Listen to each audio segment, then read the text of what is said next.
जब आप 5 साल जेल में रह जाते हैं प्रोसेस में ही, और 5 साल तो अभी तक हुए हैं, आगे कितने होंगे हम नहीं जानते हैं। जब 5 साल, 7 साल, 8 साल आप प्रोसेस में जेल में रह जाते हैं, चाहे कोई भी हो, आपसे मान लीजिए कोई अपराध हुआ नहीं हुआ, कोर्ट बैठी है, पुलिस बैठी है ये तय करने के लिए कि आपने अपराध किया कि नहीं किया। अगर कोई अपराधी है उसको सजा दीजिए, कोई अपराधी नहीं है उसको रिहा कीजिए। यही तो, इसीलिए तो कानून है, इसीलिए तो प्रोसेस है। अब एक आदमी को आपने गिरफ्तार किया ये कह के कि इसने कोई गलत हरकत की है, इसने कुछ ऐसा किया है जिसके चलते इसको जेल में होना चाहिए। 5 साल तक ट्रायल शुरू नहीं होता है। 5 साल सोचिएगा, जो बच्चा पैदा नहीं हुआ होगा वो अपने पैरों पर चलने लगेगा, बोलने लगेगा, कैरियर पूरी तरह से तबाह हो जाता है, आदमी का जिंदगी तबाह हो जाती है। मैं जानता हूं बहुत सारे ऐसे लोगों को जिनके परिवार वाले हर महीने मिलने आते थे, 15 दिन पे मिलने आते थे, फिर 2 महीना हुआ, फिर 3 महीना हुआ, उनको भी अपनी जिंदगी चलानी होती है, उनको भी तमाम सारी मुश्किलात झेलनी होती हैं, मुकदमे का पूरा प्रोसेस देखना होता है। आदमी दुनिया से कटता चला जाता है। इस 5 साल तक आप यही तय नहीं कर पाए कि यह बंदा गुनहगार है कि नहीं है, लेकिन किए या अनकिए गुनाह की सजा वो झेल रहा है। जेल में है ना, जेल में होना अपने आप में सजा है। मैं एक मिडिल क्लास फैमिली में पैदा हुआ हूं और मैं जानता हूं कि मिडिल क्लास परिवारों में जेल का जिक्र, अदालत का जिक्र, पुलिस का जिक्र सिहरन भर देता है। कोई शरीफ आदमी नहीं चाहता है कि उसके दरवाजे पर पुलिस आए, कोई शरीफ आदमी नहीं चाहता है कि वो अदालत में जाए और वहां पर मुकदमा लड़े जब तक बहुत जरूरी ना हो जाए। और यहां आप पीएचडी कर रहे आदमी को, जो आदमी पीएचडी कर रहा है, ऐसे आदमी को जो विदेश से अपनी नौकरी छोड़कर यहां पर आया है, या ऐसे आदमी को जो समाज सेवा कर रहा है, ऐसे लोगों को उठाकर आप जेल में डाल देते हो और 5 साल तक कोई प्रोसेस नहीं चलता है। मैं नहीं जानता कानून, लेकिन ऐसे ही सिर्फ इस एग्जाम्पल से मैं कह सकता हूं कि यह जुल्म है, यह नाइंसाफी है, यह इंसाफ नहीं हो सकता। यह इंसाफ हो ही नहीं सकता कि 20 साल कोई जेल में रहे और बाहर निकले तब जब 20 साल बाद यह तय हो कि वो गुनहगार नहीं है। ऐसे में तो पूरा सिस्टम गुनहगार हो जाता है, ऐसे में तो वो वकील गुनहगार हो जाते हैं, वो जज गुनहगार हो जाते हैं। और सर आपने बिल्कुल ठीक कहा, मैं लगातार इस बात को लिखता हूं कि जब तक ये नहीं होगा कि जो लोग उसको गिरफ्तार करने के लिए, उसके खिलाफ फर्जी केस बनाने के लिए, उसके खिलाफ फैब्रिकेटेड सबूत इकट्ठा करने के लिए जिम्मेदार हैं, जब तक उनको सजा नहीं मिलेगी। आप कड़ी सजा की बात कर रहे हो, ठीक है, जो अपराधी है उसको कड़ी सजा मिले, लेकिन जिसको जबरदस्ती अपराधी बनाया जा रहा है, तो जो लोग किसी को अपराधी बनाकर उसके जिंदगी के 20 साल बर्बाद कर रहे हैं, क्या वो गुनाह नहीं है? क्या उनको जेल में नहीं होना चाहिए? क्या उनके खिलाफ सजा नहीं होनी चाहिए? क्या वो रिटायर होकर, रिटायरमेंट बेनिफिट लेकर एक शरीफ आदमी की जिंदगी जीते रहें और समाज में खड़े होकर भाषण देते रहें, और एक बेगुनाह 20 साल तक जेल में रहने के बाद जब निकले तो उसका मोहल्ला उसको आतंकवादी कहे? अरे छोटे शहरों में आप 10 दिन जेल में रह के निकल आइए, मोहल्ला आपको शक की निगाह से देखने लगता है, सोचता है कि कुछ ना कुछ गड़बड़ किया होगा तभी जेल में गया है। ऐसे ही आपकी बेइज्जती हो जाती है। हम लोग मूवमेंट में जेल जाते थे तो घर जब गांव पे खबर पहुंचती थी तो नाना बाबा कहते थे कि गांव में किसी को पता नहीं चलना चाहिए। जबकि हम लोग आंदोलन में जेल जाते थे, छात्र आंदोलन में जेल जाते थे।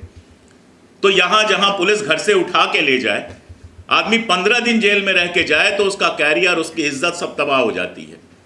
और यहां आप 5-5 साल तक जेल में रखते हैं। और सारी प्रॉब्लम क्या है? सारी प्रॉब्लम बस इतनी है कि सरकार डायलॉग में भरोसा नहीं रखती है। सरकार बातचीत किसी से नहीं करना चाहती है। सरकार को लगता है कि बस हम ऐसी गद्दी पर बैठे हैं कि यहां से हुक्म देंगे, और जो हमारे हुक्म की तामील में जरा सा भी ना करेगा वो देश का दुश्मन है। आप देखिए, आपने आसाम में, बंगाल में, सारी जगहों पर जिस तरह का प्रोसेस चलाया है, एक बड़ी आबादी को आपने परेशान करके रखा है, तंग करके रखा है, बताने की जरूरत नहीं है। कश्मीर के जो हालात हैं बताने की जरूरत नहीं है। लद्दाख जो हमेशा से बहुत पीसफुल रहा था, देशभक्त जिस तरह से परिभाषित किए जाते हैं, लद्दाख से ज्यादा देशभक्ति आपको कहीं नहीं दिखती। लद्दाख में भी आपने जो लद्दाख का एक तरह से आप कह सकते हैं सिंबल था, उसको आपने गिरफ्तार कर लिया, सोनम वांगचुक को। सरदारों को आपने खालिस्तानी साबित कर दिया। जिन सरदारों ने खालिस्तान मूवमेंट में अपनी जान गंवाई, पंजाब का ही तो लहू बहा है। विभाजन हुआ तो पंजाब का लहू बहा, 84 के पहले वहां जो कुछ हुआ तो उसमें पंजाब का लहू बहा, और 84 के बाद जो दंगे हुए उसमें पंजाब का लहू बहा। तो जिस पंजाब से आपने हमेशा लहू लिया है, इस देश के निर्माण में जिसका लहू लगा हुआ है, आपने उनको खालिस्तानी साबित कर दिया। और ऐसे करते करते आपने 30-40% इस देश के लोगों पर तो देशद्रोही का ठप्पा लगा दिया। ऐसे देश बनता है कि बढ़ता है? किसी भी मुल्क के अंदर मान लीजिए इस हाल में हम बैठे हुए हैं और कह दें ये आधे हमारे दुश्मन हैं, तो वो तो दुश्मन नहीं होंगे तो भी बन जाएंगे, या कम से कम दुश्मनाना उनके मन में एक भाव तो पैदा हो ही जाएगा। मुल्क बनता है दोस्त बनाने से, मुल्क बनता है बात करने से। भारत जैसे देश में अगर आप जोड़ने की जगह लगातार तोड़ने की बात करोगे और फिर कहोगे मैं टुकड़े टुकड़े गैंग हूं, ये यहां जो बैठे हैं ये टुकड़े टुकड़े गैंग हैं। टुकड़े टुकड़े गैंग तो वो हैं जो इस देश की पूरी मेंटालिटी को तमाम टुकड़ों में लगातार बांटते चले जा रहे हैं। कोई सड़क चलता आदमी एक 40 साल प्रैक्टिस किए हुए वकील को आकर कह सकता है कि तुम देशद्रोही हो। कोई सड़क चलता आदमी सोशल मीडिया पर किसी को भी लिख सकता है कि वो देशद्रोही हो। उसको ये वाला सर्टिफिकेट देने की लियाकत कहां से मिली? क्योंकि वो बीजेपी का सपोर्टर है, क्योंकि वो दिन रात गालियां देता है। एक बात बहुत साफ समझ लेनी चाहिए, और ये सब जानते हैं लेकिन मानते नहीं है सत्ता में आने के बाद, देश और लीडर दो अलग अलग होते हैं। इंदिरा गांधी थी। Indira Gandhi was not India. जिसने भी कहा इंदिरा इज इंडिया, वो इंडिया का दुश्मन था और इंडिया के लोकतंत्र का दुश्मन था, जो भी था वो। और ऐसे ही जो कहता है कि मोदी इज इंडिया, वो मोदी का भी दरअसल दुश्मन है और इंडिया का दुश्मन तो है ही। कोई भी व्यक्ति देश नहीं हो सकता। संविधान की वो किताब देश हो सकती है, हम सब मिलकर देश हो सकते हैं और हम सब मिलकर किसी को देश चलाने का अधिकार दे सकते हैं। लेकिन वो संविधान की जो किताब है, वो हमारा जो आईन है, वही हमें यह भी हक देता है कि जिसको बड़ी इज्जत से हमने कुर्सी पर बिठाया है, उतनी ही इज्जत से उसकी कुर्सी हम छीन लें। यह हमें खून बहाने की इजाजत नहीं देता, यह हमें पत्थर चलाने की इजाजत नहीं देता, यह हमें किसी तरह की हिंसा करने की इजाजत नहीं देता। लेकिन यह इजाजत तो देता है ना कि हम एहतजाज कर सके, जहां पर हमारे जायज हक हों, जहां हमारे साथ गलत हो रहा हो हम आवाज उठा सकें। वो आपके लिए अनलॉफुल एक्ट बन जाता है, वो आपके लिए अपराध बन जाता है जब कोई हक की आवाज उठाता है, कोई सीएए की आवाज उठाए तो वो यूएपीए लगाने के काबिल हो जाता है। कोई वही डिमांड करे, वही मांगा गया, वही अनुसूची 6 मांगी गई लद्दाख में, जिसका वादा भारतीय जनता पार्टी ने अपने घोषणा पत्र में किया था, अपने मैनिफेस्टो में कहा था कि हम तुम्हें अनुसूची 6 में शामिल करेंगे। और जब 6 साल बाद वहां की जनता कह रही है कि भाई क्या हुआ तेरा वादा, तो चलो जेल में जाओ, तुम देशद्रोही हो। और पाकिस्तान कनेक्शन निकल गया, चाइना कनेक्शन निकल गया, पता नहीं कौन कौन सा कनेक्शन निकल जाएगा, आर्थिक दिक्कतें आ गई, सब कुछ आ गया। तो क्या ये जनता के समझ में नहीं आता है? जब ये चीजें बार बार होती हैं तो ये जनता की समझ में नहीं आता है। क्या क्या बोलूं, रोज बोलना होता है, क्या क्या बोला जाए समझ में नहीं आता है। लेकिन एक बात बिल्कुल तय है, जितना मैं इस देश को जानता हूं और जितना मैं इस दुनिया को जानता हूं, दुनिया का कोई तानाशाह अमर होकर नहीं पैदा हुआ है।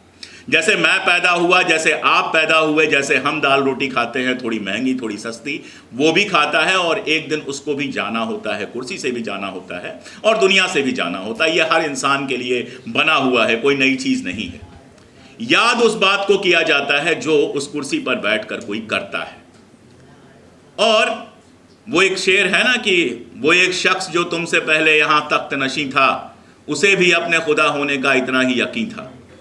कुर्सियां कब चली जाती हैं, एक रशियन कहावत है कि बरसों बरस कुछ नहीं बदलता और रातों रात सब कुछ बदल जाता है। तो चीजें कब कैसे बदल जाती हैं, दुनिया का इतिहास बताता है कि 4 दिन पहले तक हिटलर को लगता था कि कुछ ना कुछ ऐसा हो जाएगा कि हम रशिया को जीत जाएंगे। इतिहास बताता है कि दुनिया के हर तानाशाह को लगता था कि बस अब हम हैं तो हम हैं। जियाउल हक को लगता था कि एक प्राइम मिनिस्टर को हमने फांसी पर चढ़वा दिया, बाकी पूरे पाकिस्तान को कब्जे में कर लिया, अब हमारा क्या हो सकता है। किसको मालूम था कि उनको भी एक दिन गद्दी से जाना है। सवाल बस इतना है कि इस देश की डेमोक्रेसी जो आइडिया ऑफ इंडिया इतने लंबे बलिदानों के बाद स्थापित की गई, बनाई गई, और जिसके चलते 70 साल तक मैं कभी नहीं कहता सब भाई भाई थे, सब भाई भाई कैसे हो सकते हैं, आपस में लड़ते भिड़ते थोड़ी बदमाशियां करते ये देश चल रहा था। बस इतना सबको भरोसा था कि कानून सबके लिए बराबर है, इतना सबको भरोसा था कि अदालत में जाएंगे तो न्याय मिलेगा। ऐसा नहीं है कि तब भी सबको न्याय मिल रहा था, लेकिन चलो 100 में से 80 को न्याय मिल रहा था तो मान लिया जाता है न्याय मिल रहा है। ये भरोसा जब टूटता है तो किसी भी देश के लिए बहुत तरह की मुश्किलें सामने आती हैं। मैं उनके डिटेल में नहीं जा रहा।